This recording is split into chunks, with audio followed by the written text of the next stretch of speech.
So hi everyone, the today's topic is your chemicals affected the current, right? Now let's start without wasting our time. So it is the chemicals affected the current. So now you all know, right? Electricity plays a very important role in our daily lives, right? You can watch television because of electricity only, right? And you can charge your phone or laptop because of electricity only. Without electricity, the life will be hard to live, of course. You cannot watch TV, right? And you cannot watch my videos also, right? And you cannot charge your laptop, PCs, phone, and all right. And it will be hard to perform the daily life activities. You cannot study, right? You cannot study without light. Light is also needed, right? The bulbs. They need electricity. So for studying you also need electricity, right? And your online classes, right?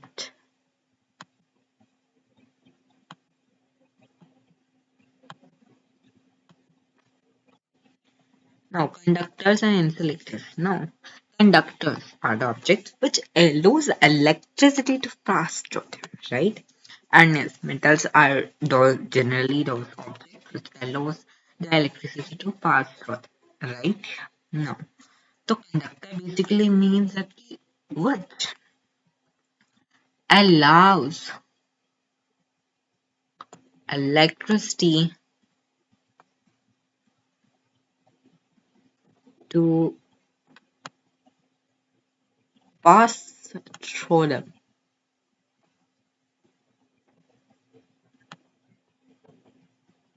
right? Your metals are, like your generally conductor. Silver is one of the like best conductor. Gold is also one of the best conductor. Copper is also, steel is also, and seawater is also. Insulator that does not allow electricity to pass through them. Insulators basically means that they are non-conductor, right? And yes, your plastic, rubber, wood, glass, and like your pure water, they are insulators, right? So you can relate insulator with them, right? Now, do liquid also conducts electricity. Now you know that solid object conducts electricity, right? But have you ever, thought that we do liquids also conduct electricity? Yes, they do. Some of the liquids also conduct electricity, and here are the solutions of bases, acids, salts, right? Salt is also like a neutral.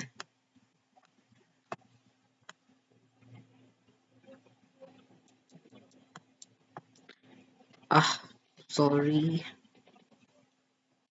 Now, yes. So, the liquids that, conduct electricity are generally a common salt solution, acidic water.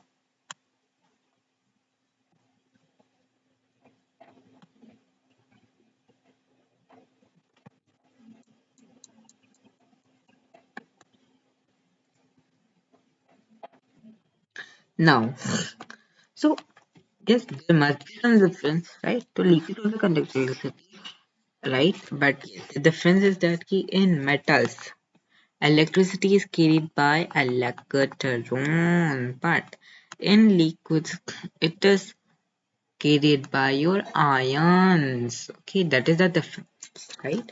The metals are, they have electrons to carry electricity, but ions. Now, suppose CuSO4, right? Copper ions, that is your Cu2 plus, and the other one is your sulfate ion, that is your S042 minus, I guess, or right.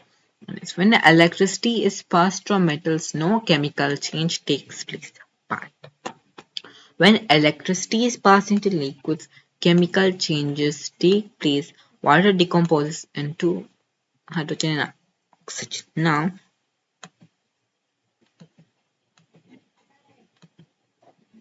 it basically means that suppose like this is water.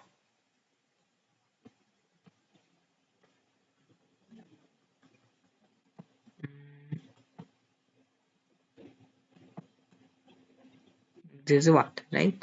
Now we are decomposing your electricity. Suppose it's a wire, right? We are putting the wire in it with the help of a switch, right? With the help of a battery. Now, and this, if this is a like your water, the normal water, the tap water, which is conductor, it will decompose into hydrogen and oxygen, right? That's the thing. Now, electrolytes and non-electrolytes. Now, we have studied that in metals that is conductors, sorry, in solid objects that is metals and insulators, right? But in liquid, it is your electrolyte and electrolyte and non-electrolyte. Electrolyte is a substance which conducts electricity when dissolved in water. Now, the substance are dissolved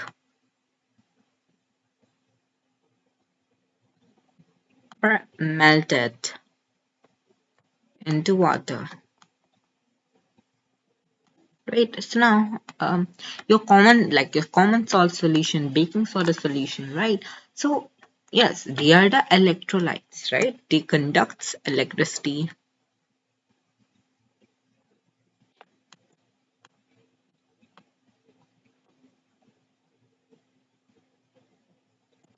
But yes, your non-electrolytes, liquids that does not conduct electricity. So your liquids that does not carry, that does not conduct electricity are known as non-electrolytes, right? Does not conduct electricity. Honey, sugar, urea, carbon tetrachloride.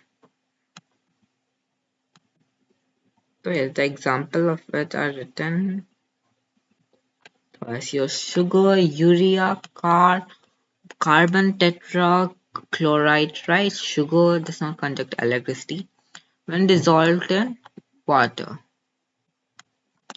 right? That's the thing. Now, strong electrolytes and weak electrolytes. Strong electrolyte is a liquid that conducts electricity very well. Now you must have like heard the word that is your good conductor and like a bad conductor, right? Now your bad conductor means they conduct electricity, but in a very less amount, right? But in the opposite, your good conductor, right? They produce in a very large amount. Or I mean, they produce electricity very well or conducts electricity very well. Now, it is all the same with the strong electron. So, strong is a liquid that conducts electricity very well. It's your potassium hydroxide solution, some hydroxide solution, right? Nitric acid solutions, HCl and all, right? Now, your weak electrolyte means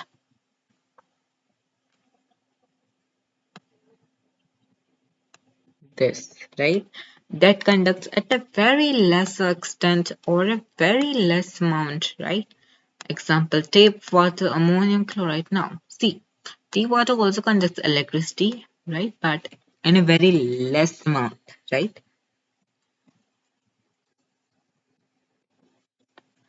Now,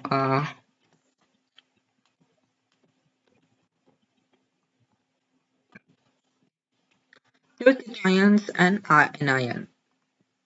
So your positively charged ion is known as your cation. Now you must have heard, right? Your cation. So cations are you positively charged or the protons. So they are inside the nucleus, right? They do not revolve, right? And they are more electrons than, sorry, more protons than electrons in a cation, right? But in an anion, they are the negatively charged ion, that is your anion, right? Anion, but yes, they are negatively charged and they are electrons, bache, right? And they are outside the nucleus. Outside the nucleus, right? And they keep revolving,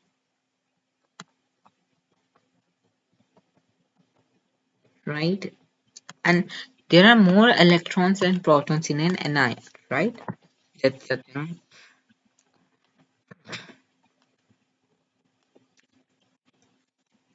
Electrodes.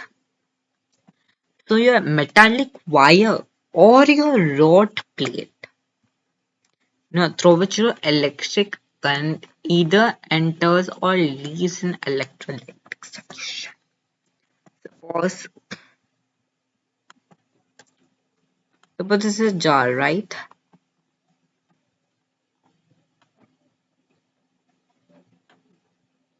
Suppose it has water in it, right?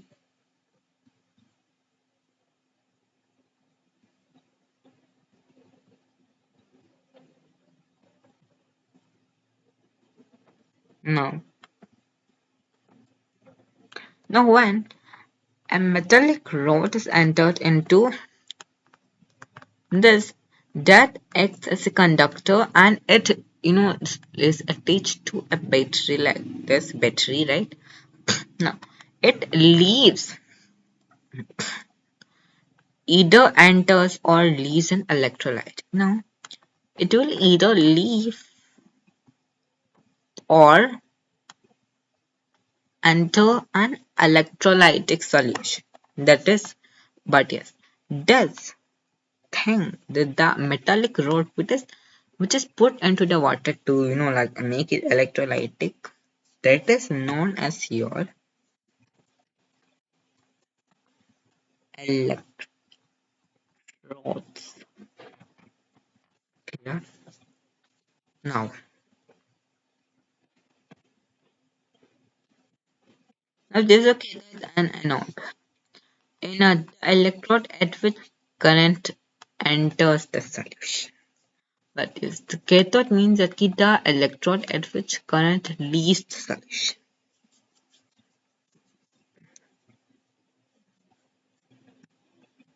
Now, suppose this is an electrolytic cell. Now, suppose take the example of it.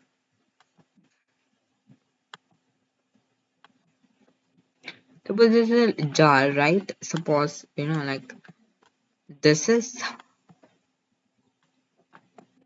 a jar. Now, suppose you are putting two iron rods in it, right? So the positive one will be the positive anode and the negative will be your negative anode, right? Now, if it enters the solution, which current enters the solution, the electrode which enters the current solution, which at which current enters the solution is known as anode. But yes, the electrode at which your current leaves the solution is known as an cathode. Yeah. Now let's draw, like some things.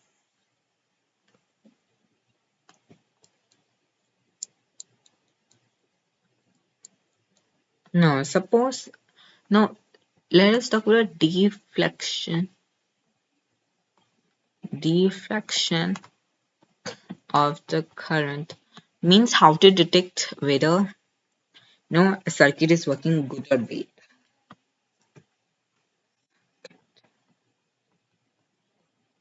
Now if it is a circuit, right, it has like, so your switch and all, right?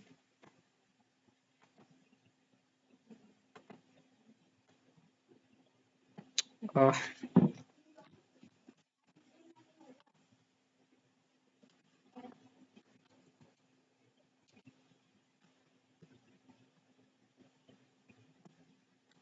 Suppose the switch is closed, right? Now, the bulb is growing very largely. So there's a battery here. Uh, it is going very brightly.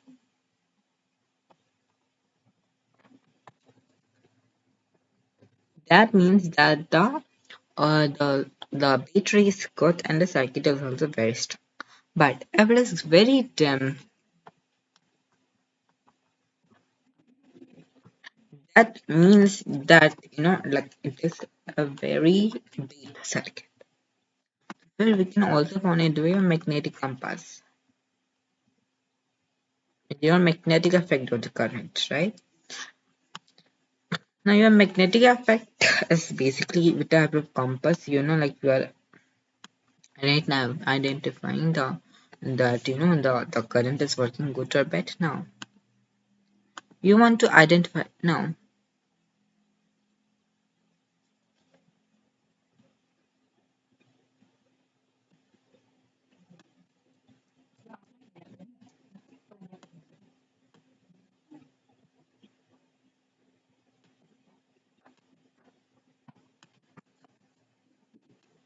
Now, if the magnetic effect starts rotating very hard, then it is a very good circuit. If it's not rotating at all, very less rotating, then it is a bad circuit.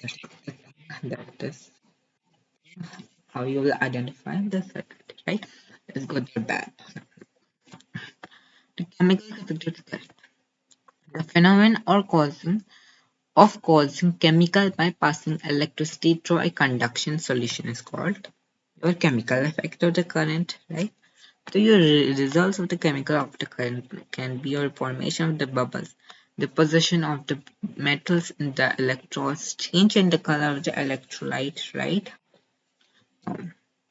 Electrolytes, methods of decomposition of an electrolyte or passing electricity is called electrolytes. Now, that is your anode, right? And this is your cathode. Now, this is your electrolyte, right? So, if we decomposition this with the with passing electricity in it,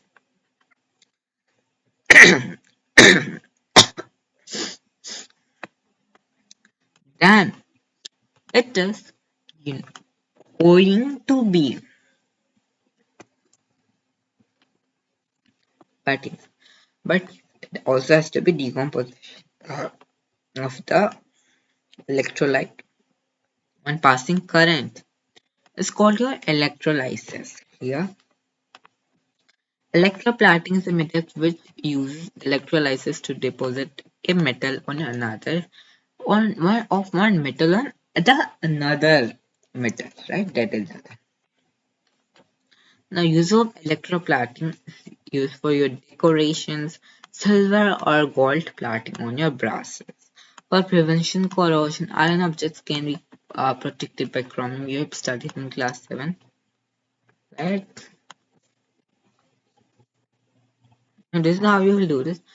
You have to wash the object very cleanly and wash it, right? But yes, the object to be electroplated should be cat, right? Now, the object which is to be electroplated should be gated, but the sheet of your pure metal should be your anode. And yes, the solution should always contain some salt. Connect the cathode to negative terminal and anode to the positive terminal of the battery. And current is passed for some time to deposit a thin layer of the desired metal, and this is how you will do the electroplating, right? I hope you will got it. Bye everyone. Thank you, and if you like the video, let me know if you like it. Let everybody.